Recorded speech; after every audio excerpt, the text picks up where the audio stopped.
work here. No questions first. I'll be here as long as you need to. Whoa. I want to deal with two separate. Ma'am. Hey. Oh, sorry. You got to be the director here too. I want to deal with two very separate issues. One's the weaponization of government and lawfare. The other is I'll work through the EU deal today, which is just absolutely epic.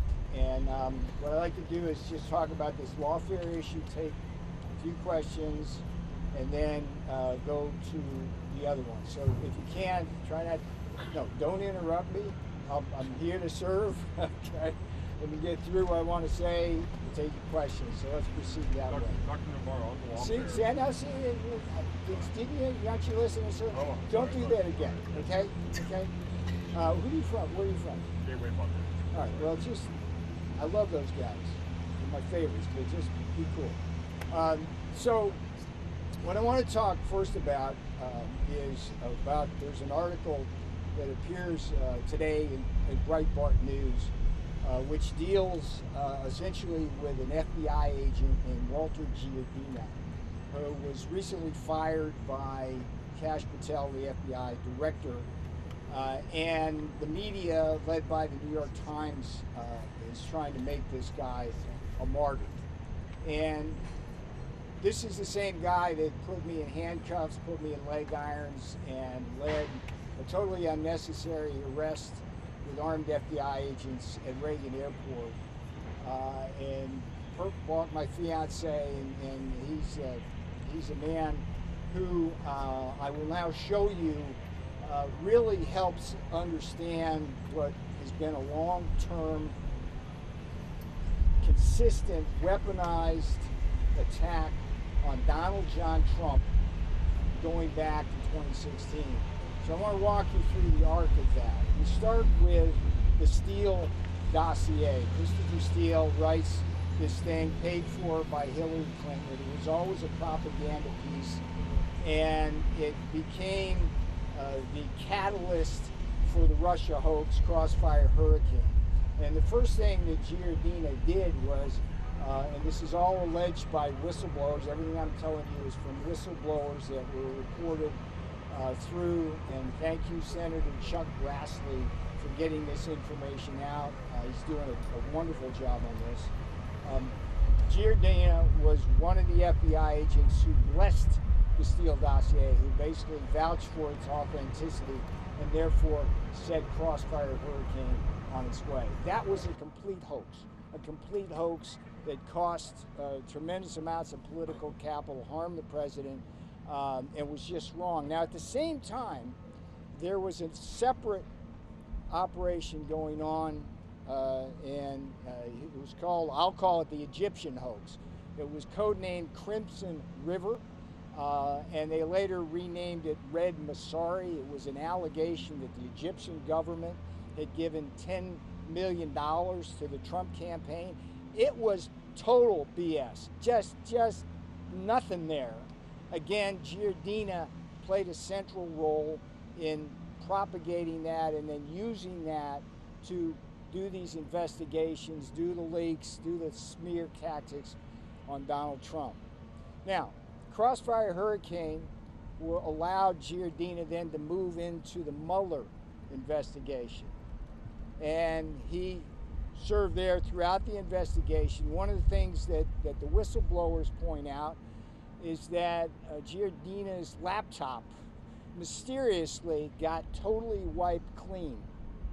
So all the data on there was now unavailable to you as journalists.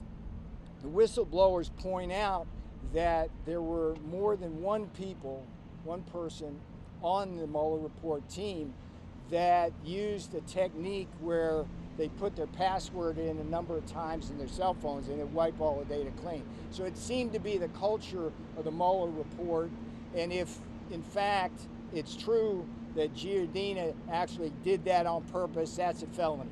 That alone would put him in jail. Now, you think I'd be done, but no, I got a lot more to go with this guy. There was a thing called the Emoluments Clause. It's a clause in the Constitution that says that people like presidents and government officials can't take money from foreign governments or from state governments by getting favors, things like that, okay? Again, Giardina, according to whistleblowers, was at the very root of that, propelling that forward. It has been revealed as nothing more than a fishing expedition. It was like a license to hunt, phone records, and all sorts of other things. That guy was at the center of that. And then, in my view, some of the worst damage he did, not just to the president, but to a lot of people I consider my friends, is something called Operation Arctic Frost. And that was the one that followed J6, that investigated all the events surrounding the use of the Electoral Count Act of 1887, which is a perfectly legitimate tool to call for a recount of votes. Giardina used that, and it led to attacks on people like Jeff Clark, John Eastman, both of whom may lose their law license, spent millions of dollars on it.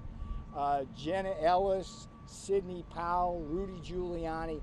Giardina was there as well. And in some sense, I buried the lead, because going back to Crossfire Hurricane, one of the big casualties there, and a great friend of mine and a patriot, was Mike Flynn. He was forced to resign because of that nonsense.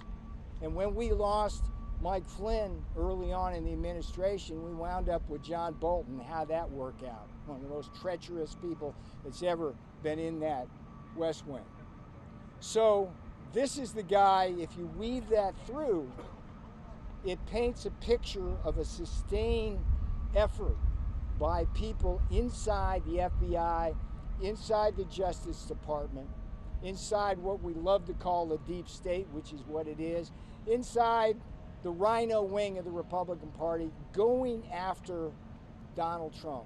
So this guy, nobody should feel sorry for him. He's not a martyr. New York Times, you got to do a better job of doing your journalism.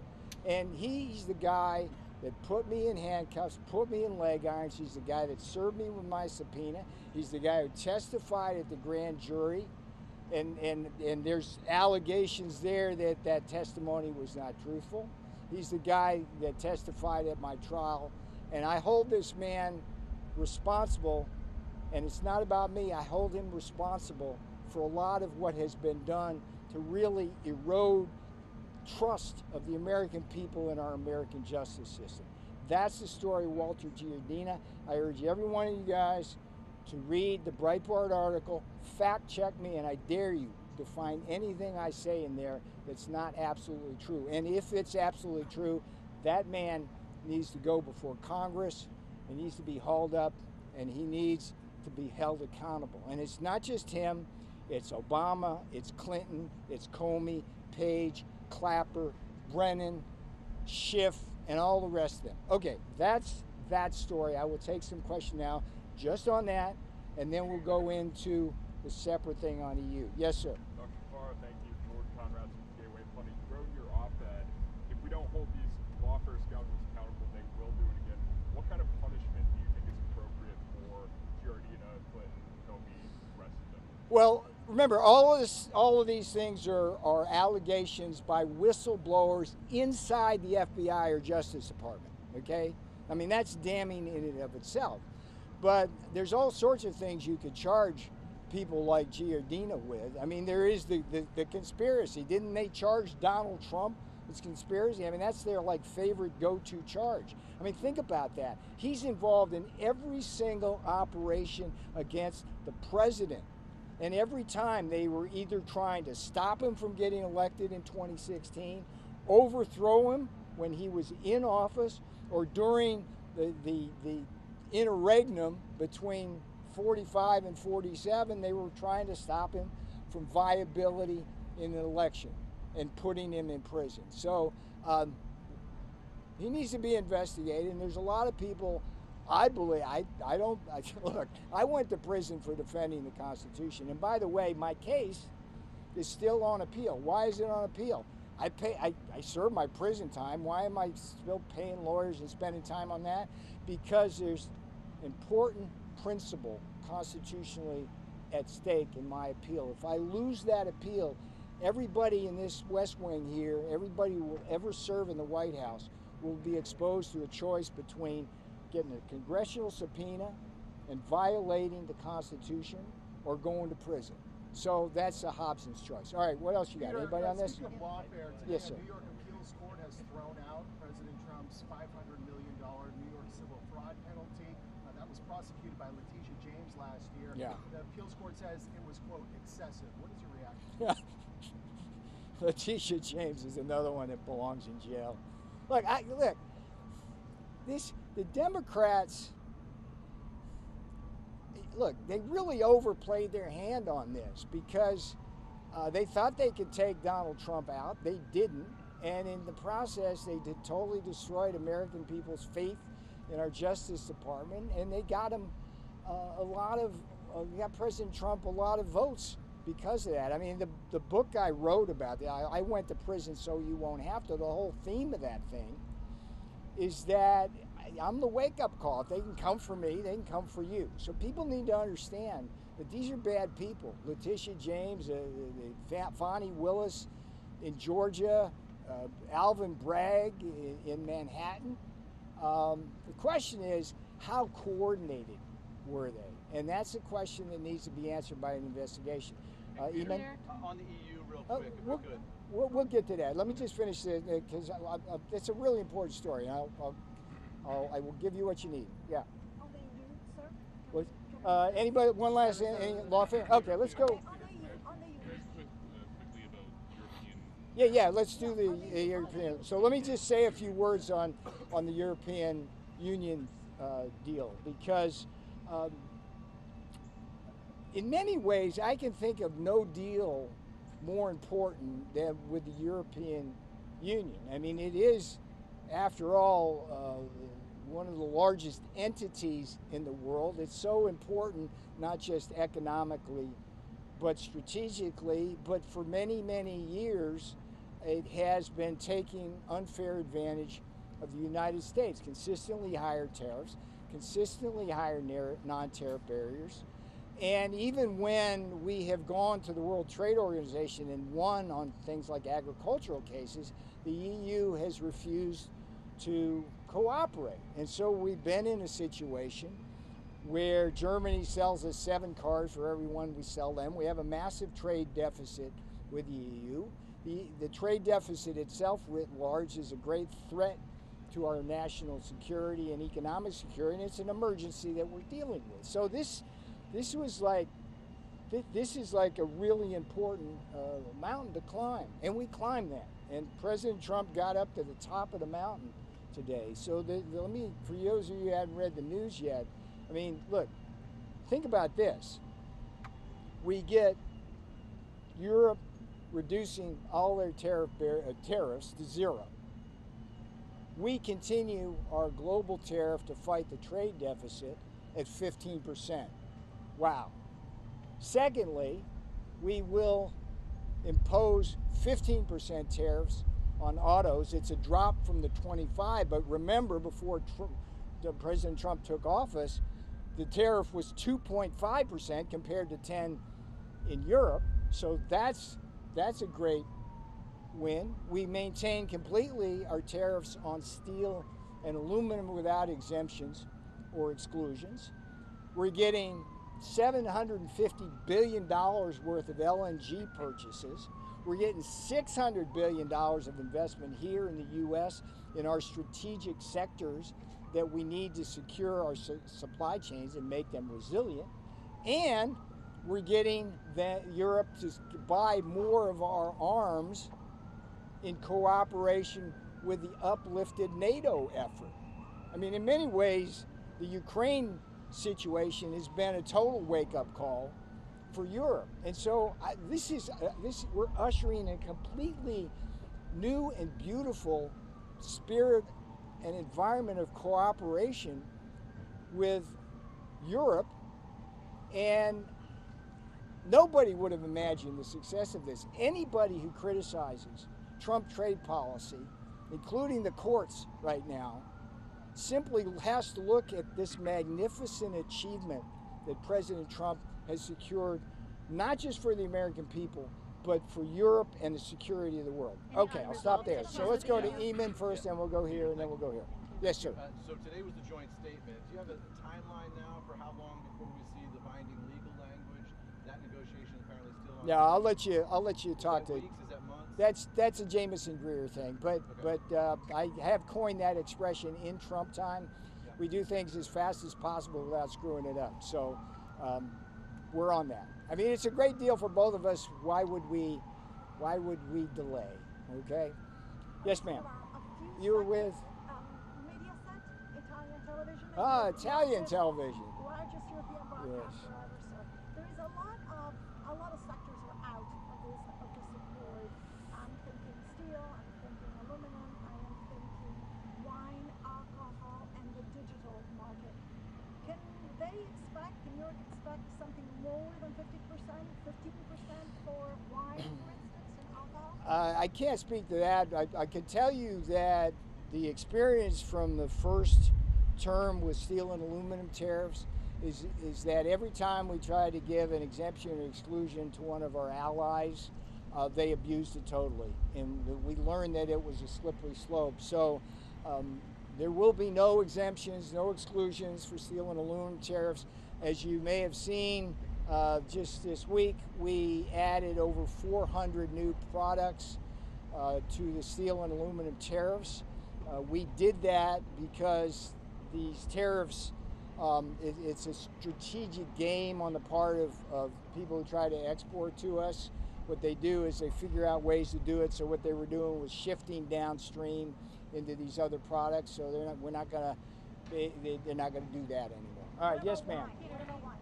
I said I didn't have a comment on that. Any takeaway from the Fed minutes yesterday on the ongoing dispute over trade, the president's tariffs?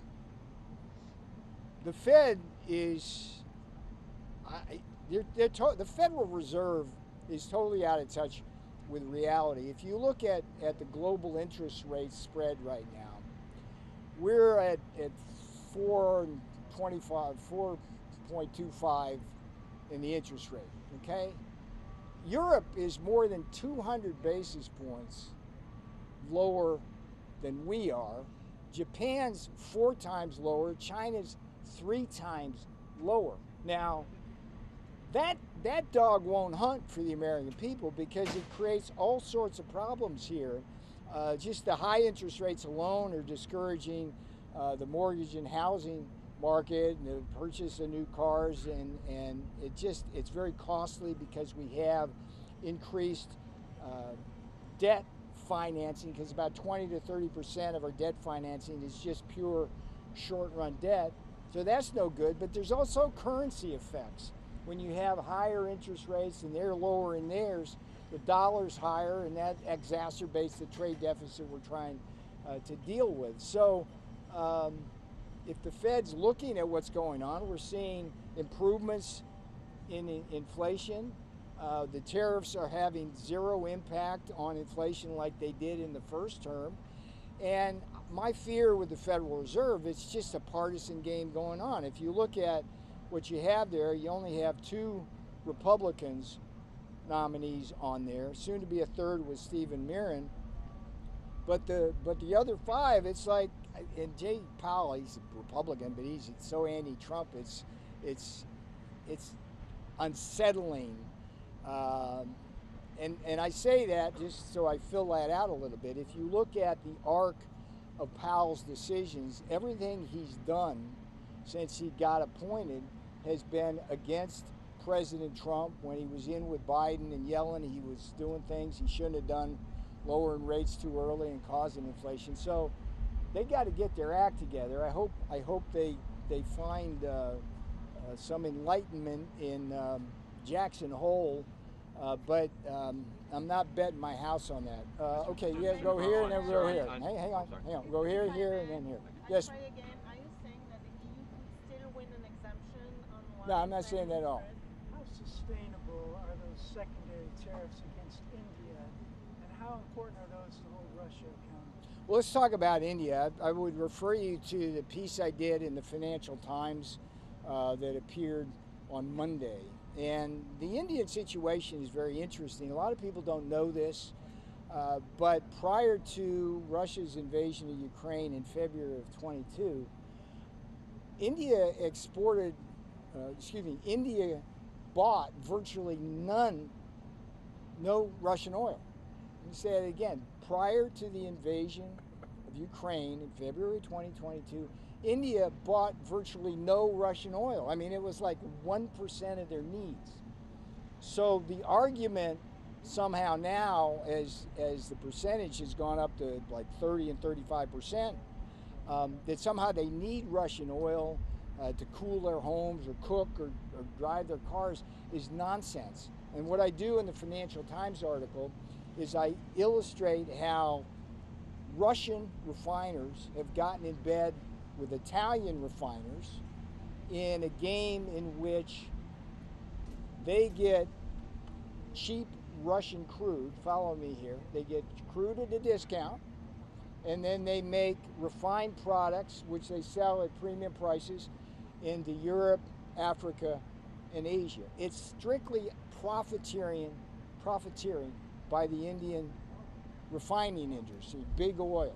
Now think about India when you think about the tariffs we're putting in place. 25% because they cheat us on trade, 25% because of the Russian oil. I ask you this, what is the net impact on the Americans because of our trade with India? Well, let's think about it. They have higher tariffs, there are Maharaja tariffs, higher non-tariff barriers. We run a massive trade deficit with them, so that hurts American workers, hurts American businesses. Then they use the money that they get from us when they sell us stuff to buy Russian oil, which then is processed by refiners and they make a bunch of money there. But then the Russians use the money to build more arms and kill Ukrainians, and so American taxpayers have to provide more aid, military style, to the Ukrainians. So that's insane. And President Trump sees that chessboard beautifully, and you guys need to write about that. That's what's going on there. And in many ways, the road to peace runs through New Delhi. And so that's the answer to that. Okay, who is next? Sir, so sticking with You're India, with EWTN, ONGen, Global Catholic Network. Okay. Okay, so following up on that question, Yeah. India. Yeah. The doubling of tariffs to 50% is supposed to take place August 27th, just 6 days from now. Yes. Do you see that taking place? I see that taking place. India doesn't appear to want to recognize its role in the bloodshed. It simply doesn't. It's cozying up to Xi Jinping. Is what it's doing. It's not And by the way, I wrote that article in the FT just to deal with the propaganda of the Indian government to make people want to feel sorry for them. Oh, they need the oil. They don't need the oil. It's a refining profiteering scheme. It's a laundromat for the Kremlin. That's the reality of that. So I love India. Look, Modi's a great leader, but please, India, look at what your role here is in the global economy and good here. It's like what you're doing right now is not creating peace, it's perpetuating the war. I'm going to take two more and then I got stuff to do. Let's go here, hang on, here, and then please let me move on. I've given you generous amounts of time. Yes, ma'am. So have the trade talks between US and India been cancelled that was slated for later this month? I have no visibility on that. You have to talk to the USTR about that. And China still continues to be the #1 exporter of crude oil from Russia. Why have they been? We have 50%. We have 50% tariffs on China already. So. Right, but they have yes, been ma'am. given a secondary yes, ma'am. tariff. Yes, ma'am. You alluded to Chairman Powell giving a big speech tomorrow in Jackson Hole. Yeah, who are you with? Just so I know. Betsy Klein with CNN. CNN, okay. What is the White House hoping to hear from that speech tomorrow? Hope is not a strategy, okay? We don't hope anything with Jay Powell. He's a lost cause. But I've said repeatedly that the best thing that can happen is that the other members of the Board of Governors get get religion on this. I said that before the last meeting, and sure enough, 2 of them dissented for the first time since the 1990s. We'll get Steve Mirren in there. He'll be a strong voice. And look, we got to stop this partisan crap, okay? This is about America. This is about the American people. It's about workers. It's about business people. It's just, we got to do that. And whether it's the lawfare aspects of this, where we're partisan, just destroying our justice system to try to put people in jail or out of power, or whether it's this crap, we got to stop doing that. Okay, thank you for your patience. I got to go now. And I'll be right with. I'll be back. Thank you. Peter.